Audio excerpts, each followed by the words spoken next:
ఈ యొక్క కార్యక్రమం గణేష్ సేన భాగ్యనగర్ గణేశోత్సవ సమితి ద్వారా నిర్వహిస్తున్న కార్యక్రమానికి గౌరవ అధ్యక్షులు శ్రీ రాఘవరెడ్డి గారిని మనందరినీ ఉద్దేశించి మాట్లాడాల్సిందిగా కోరుతా ఉన్నాను. జై శ్రీరామ్, బోలో గజానన మహారాజ్కి. మీరు ఒక్క 2 నిమిషాలు ప్రశాంతంగా కూర్చుంటే ఓ 2 మాటలు చెప్తాను. మీరు ఇంతవరకు విన్న గొంతులన్నీ కూడా చాలా గంభీరంగా బ్రహ్మాండంగా ఉంటాయి. నా గొంతు చాలా చిన్నగా ఉంటుంది కనుక కొంచెం ఓపిక వినాలి. మొట్టమొదట పోలీసు వారికి ధన్యవాదాలు. ఎందుకంటే వాళ్ళు సభకు పర్మిషన్ నిరాకరించినందుకు, కోర్టుకు పోయినందుకు ఈ న్యూస్ వైరల్ అయిపోయి డబల్ జనాలు వచ్చినారు.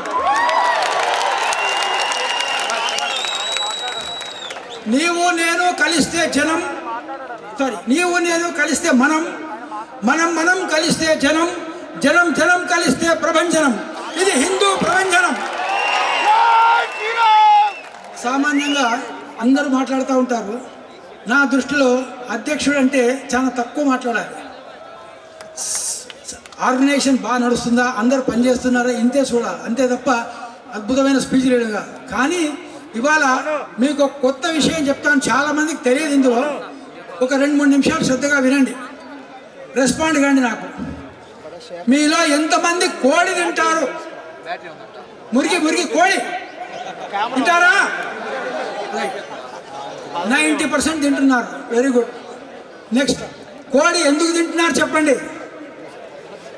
ఎవరు చెప్పలేరు, నేను చెప్తాను, దాని గురించి వినండి దయచేసి. కోడికి భగవంతుడు 5 విశేషమైన గుణాలు ఇచ్చాడు, అది వేరే ప్రాణులకు లేవు. మొట్టమొదటిది, మీ గడియారం ఫెయిల్ అవుతుంది కానీ కోడి ఫెయిల్ కాదు. పొద్దున కరెక్ట్గా టైంకి లేపుతుంది మిమ్మల్ని కుక్కరుకోవాలి. మరి కోడి తినే మీరు ఎలా ఉండాలి? సమాజాన్ని మేల్కొల్పే వాళ్ళై ఉండాలి.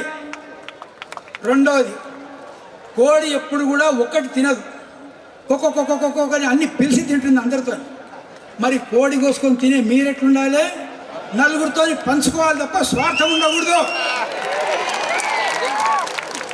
మూడవది, కోడి గింజలు తింటూ ఉన్నప్పుడు రాళ్ళు కూడా తినేస్తుంది. సైంటిస్టులకు ఇది అర్థం కాలేదు, దీనికి ఏమి ప్రాబ్లం రావట్లేదని దాన్ని టెస్ట్ చేయడం కోసము ఒక బంగారు కడ్డి దాని లివర్లోకి దూర్చినారు. ఒక 5 నిమిషాల తర్వాత చూస్తే కడ్డి సగం కరిగిపోయింది. దాని లివర్ జీర్ణకోశం అంత వేడిగా ఉంటుంది, రాళ్ళ గింజలతో పాటు రాళ్ళు కూడా అరిగిపోతాయి. మరి కోడి కోసుకొని తినే మీరెట్లుండాలి? మీ కడుపుని ఎవరైనా చేయేస్తే వాడు మాడిపోవాలి తప్ప మీకేం కాకూడదు. వస్తున్నా. 4వది, బాబు మీరు మాట్లాడితే కష్టమైనా మీరు వినండి, మీరు తర్వాత మాట్లాడితే ఇంటికి పోయినాక. 4వ విషయం, కోడి మామూలుగా ఒక 4-5 అడుగుల పిట్టగోడ ఎక్కి కూస్తూ ఉంటుంది, అరుస్తూ ఉంటుంది. కానీ గద్ద వచ్చి దాని పిల్లని ఎత్తుకొని పోతుంటే బియాండ్ ఇట్స్ కెపాసిటీ 20 అడుగులు ఎగిరి తన్ని తీసుకొని వస్తుంది. మరి కోడి కోసుకొని తినే మీరేం చేయాలి? మత మార్పిడి పేరు మీద కానీ, లవ్ జిహాద్ పేరు మీద కానీ మీ పిల్లల్ని ఎవరైనా తీసుకపోతే వాడి ఇంట్లోకి పోయి తన్ని తీసుకొని రావాలి. ఇంకోటి ఉంది, 5వది, కోడి పందాలు చూశారు కదా. ఇక్కడ తెలంగాణ నుంచి కూడా ఆంధ్రాకు వేల మంది కోడి పందాలు ఆడిపోతున్నారు. కోడి పందాలు ఆడుతున్నప్పుడు కోడిని ఉసిగొలుపుతో కొట్టుకుంటుంటాయి, దెబ్బలు తగ్గుతాయి, రక్తం వస్తుంటుంది. 1 రౌండ్, 2వ రౌండ్, 3వ రౌండ్, తర్వాత కొన్ని రౌండ్లు అయ్యి దెబ్బలు తగిన తర్వాత దాని కింద మందు పెడతారు, మళ్ళీ పంపిస్తారు. లాస్ట్కి వచ్చిన తర్వాత దానికి అర్థమవుతుంది ఈసారి పోతే నేను మళ్ళీ తిరిగి రాను అని. కానీ అది పారిపోదు, ఫుల్ ఫోర్స్ పెట్టి ఒక్క దెబ్బ కట్టి కొడుతుంది. పోతే అది పోతుంది, లేకపోతే నేను పోతా. మరి కోడి కోసుకొని తినే మీరెట్లుండాలి? చివరి రక్త బొట్టు వరకు అదే పౌరుషంతో కొట్లాడాలి, పారిపోయి రాకూడదు ఎప్పుడే కానీ. రైట్.